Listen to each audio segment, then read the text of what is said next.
皆さんこんにちは。好奇心 TV です。今回の動画ではマンションなどの集合住宅が抱える問題について、いよいよ政府機関が乗り出してきたという情報をシェアしていこうと思います。マンションなどの集合住宅が抱える問題というのは、一つの大きな建物を複数人で区分所有するというところから多くの問題が発生していると思います。様々な価値観を持った人が集まるわけですから問題は尽きないと思いますが、それは戸建て住宅で形成される自治区でも同じことです。しかし、マンションなどの集合住宅では様々な価値観を持った人たちが集まるというだけでなく、様々な経済状況の人たちが集まるということも問題になってきています。今回取り扱う情報は、現在マンション住まいをしていない人にも関係してくる話になるくらいの大きな問題ですし、今後不動産を所有することを検討している人にも必要な情報になると思いますので、ぜひ最後までご視聴ください。このチャンネルでは、自分や家族の身を守るためにできることや、日本人がこれ以上騙されることがないようにするための情報を発信しています。チャンネル登録がお済みでない方はぜひチャンネル登録をお願いします。さて、今回取り上げるマンションに関する話というのは、過去に何本か動画を作成していますので、そちらもぜひ合わせてご視聴いただきたいと思いますが、やはり懸念していたことが大きな問題となってきたようです。まずここ最近特にマンションの話題が注目されたのは、流行り病蔓延後の物価高によって修繕積立金や管理費の値上げが家計を圧迫し、住宅ローンの滞納者が増えるなどの状況が起きてきたからだと思います。それに加えてもともと不動産を区分所有をするという形態自体が抱える問題も表面化してきたということでしょうか。今回国土交通省は5年ごとに行われている土地や建物に関しての基本調査結果を踏まえ、修繕積立金の不足問題の解決のために管理計画のガイドラインの見直しをしなければならないということで、専門家を交えた協議が始まったというのです。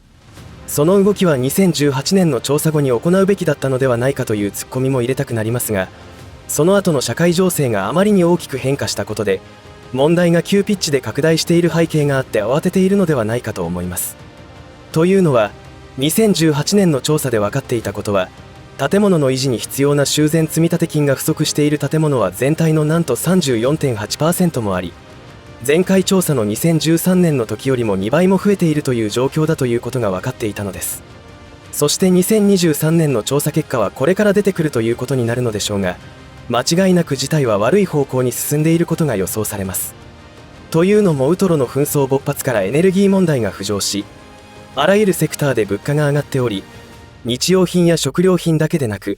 一見関係のなさそうなサービス料金にも波及し、建築資材や人件費など、値上げがしていないものはないというくらいに生活コストが高騰しています。ですから修繕積立金や管理費などの値上げは当然のこととして実施されなければならないのですが、庶民の生活は苦しくなる一方ですので、修繕積立金や管理費の値上げに踏み込めない管理組合があるという構図です。この問題は本当に難しい問題ですよね。こういった問題が遅かれ早かれ発生するというのはある意味織り込み済みでしたが、随分先のことだったと予想されていたのではないでしょうか。ところが混沌とする世界情勢の中で状況は一変したということでしょう。そもそもウトロの紛争などは起きないと多くの専門家が言っていたことですし、紛争が始まった後でもそんな長く続く紛争ではないとも言われていましたよね。ところが、間もなく紛争が始まってから2年が経とうとしていますが、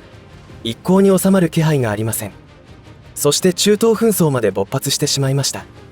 このことでホルムズ海峡の閉鎖の危機が叫ばれていますが、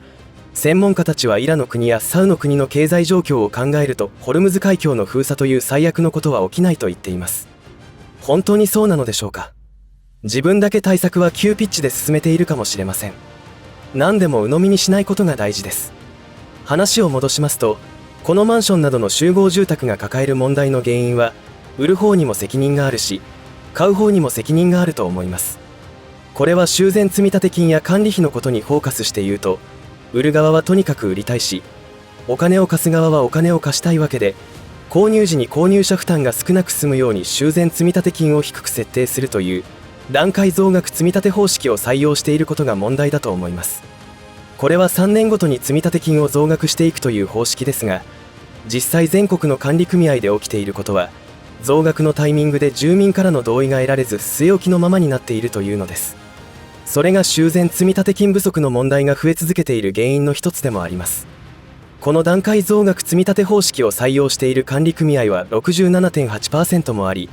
一方で当初の設定額でずっと支払っていくというのが均等積立方式というものになります。その方式は1980年代には全体の 53.2% を占めていましたが、2010年以降の主流は段階増額積立方式となっており、全体の 67.8%、均等積立方式は 23.6% となっています。では均等積立方式だったら問題がなかったのかというとそうではなくて、そもそも新築時に10年、20年先の大規模修繕工事の見積もりなどは精度が高いはずもなく、積立金は足りなくなる宿命の制度だと思います。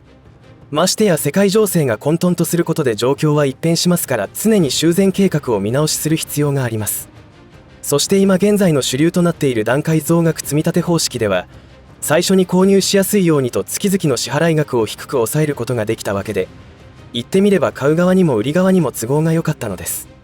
さらに将来にわたって収入は増え続けるということを前提としていたことも問題になっていることは間違いありません。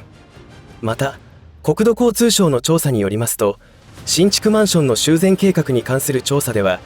最終的に見込まれる徴収額は初期の徴収額に比べ平均で 3.6 倍に上昇していることが分かっていて、中には10倍を超えるマンションもあったということです。例えば新築時には1万5000円ほどであった修繕積立金が20年、30年後には5万円から7万円になるというのです。住宅ローンに加えてそんな金額になったら支払うことは困難になるのは当然でしょう。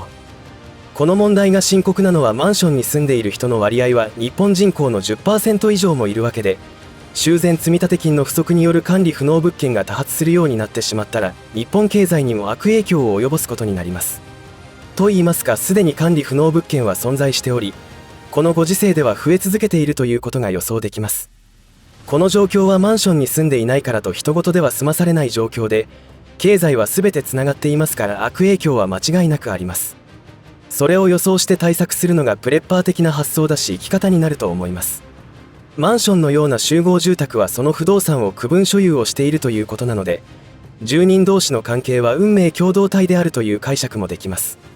どんなに物価が上がろうと、どんなに修繕積立金や管理費が高くなろうともびくともしない経済力を持った方は、庶民が今直面している問題にはどうってことないでしょうが、仮に自分が住んでいる建物の修繕積立金が滞納者の増加によって不足してしまった時に、その分を被ることはできるでしょうか。それができる人はいいのかもしれませんが、そんな人ばかりではありませんから、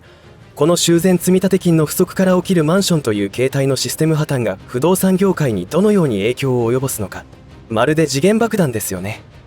今回国土交通省が専門家とともに積立修繕計画に関するガイドラインを改定したとしても、支払う側が抱える問題を解決できるわけではないので前途多難だと思います。区分所有している方の中には、その物件に永住するつもりがない人もいるわけで、